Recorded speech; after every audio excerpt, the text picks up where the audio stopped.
The thing that makes Judaism dangerous to everybody, to every race, to every nation, to every idea, is that we smash things that aren't true.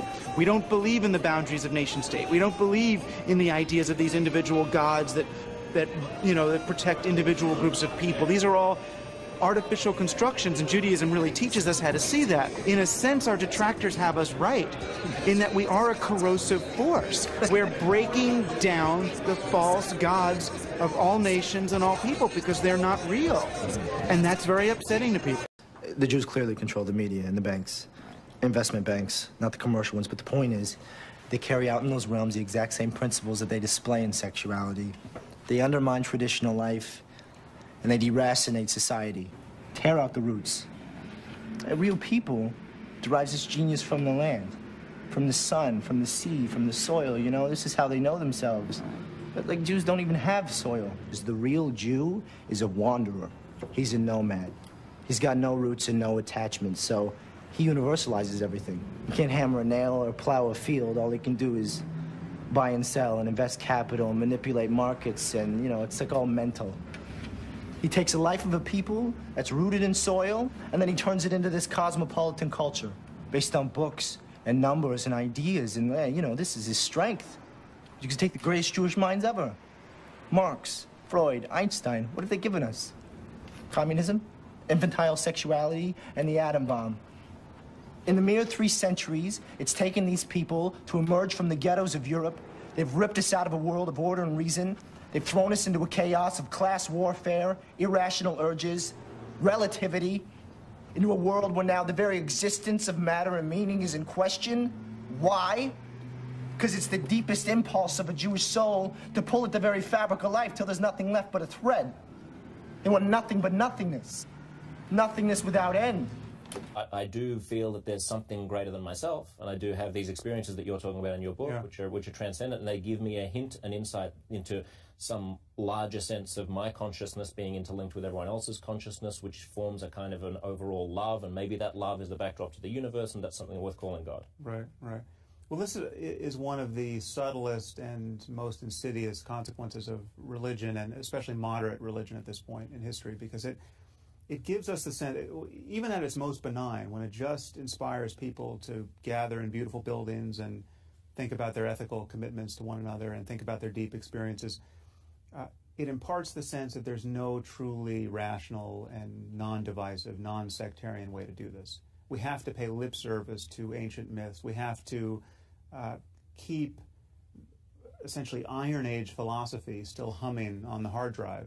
And we can't have a truly 21st century conversation about these experiences and their significance. David Silverman, President, American Atheists. Do you remember the worst sin you ever committed? Every sin is the same in God's sight. I mean, there is no such thing as a worse sin. Oh, really? If you wanted to find out which sin was the greatest, I would choose, if I were forced to choose, I would say idolatry, breaking the first commandment, thou shalt have no other gods before me. Really, that one bothers you the most? No, that doesn't bother me. That bothers the Scriptures. It bothers God. Because all the way God was teaching Israel, all through the Old Testament, that there was one God, only one, that we're to serve and we're to worship. Right, and that doesn't seem to you as, say, an egomaniacal position. On God's part? On God's part. Oh, no, God is perfect. Yeah. You know, it's funny, when I look in the mirror in the morning, it's hard for me to believe that. Isaac had the nerve to say to me yesterday, he says to me on the air, Howard, you don't think there was an Abraham? You don't think that was a literal story? You don't think that he went up to a mountain, talked to God, and God told him to cut his son's penis in a covenant? And I go, no, I don't. No more than I believe that Scientologists are right or anybody else. What do you believe in, Howard, really? I want to know what do you I believe in me, Yoko and me. So and that's reality. Die? What happens after you die then, Howard? How would I know what happens after you die, and how would you know? Well, you don't have a fucking clue, and neither do I. And anyone who says they do is full of shit. Well, these fucking psychics and all, they all should be thrown in jail, except even the guy who worked over Michael Jackson. Isaac, I gotta go. No offense. Listen to me. Trust me. All right, then I have extensive knowledge of religion. And after studying it for many, many years, okay, then I came to the conclusion that it was a huge waste of my time. There was one negative article where somebody said, how can you make fun of your father-in-law's religion? You know, right. Which is ridiculous. I wasn't making fun of his religion. And even if I was, so what? You know, it's a comedy. Religion should be made fun of. It's quite ridiculous, isn't it? And you think how people spend their lives. Well, I have no idea that they go around as if this is a fact. It's so insane, you know. If I really believed that stuff, I'd keep it to myself. Let somebody think I was out of my mind. What is it about space that fascinates you? Oh, God, just the endlessness of it and the fact that every atom in our body was made in a dying star. That's pretty cool. I've been wanting to meet this man for a long time. Sam Harris. Sam.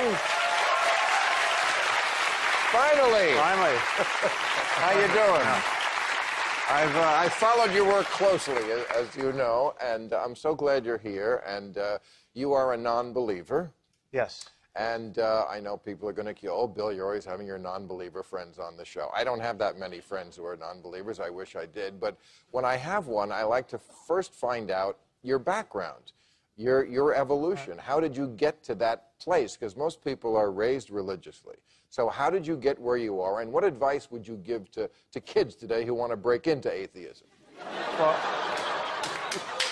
it's, I mean, I started there, and that's kind of the point. Unless you did? Yeah, unless you're indoctrinated at some point early on, it's kind of like smoking. You tend not to pick it up later in life. I mean, there are exceptions to that. As a child, you were an atheist? Well, I just was not.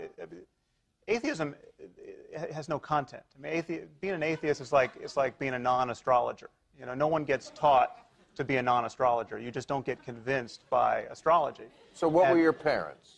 They were secular. I mean, God was just not talked about in the house. Oh, lucky you. Oh, and the people who were like, the Jews, oh my God. My mother was born in Berlin in 1937 to, a pretty Jewish clan. Moral instruction from a religious standpoint has nothing to do with murder being wrong at all. The point of religious instruction is to create a template which excuses the rulers from the moral rules they violently inflict upon their subjects. And the template is very clear.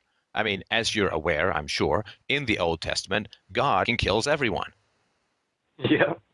I mean, literally. In fact, doesn't he says don't kill, and then like in the next book. Yeah.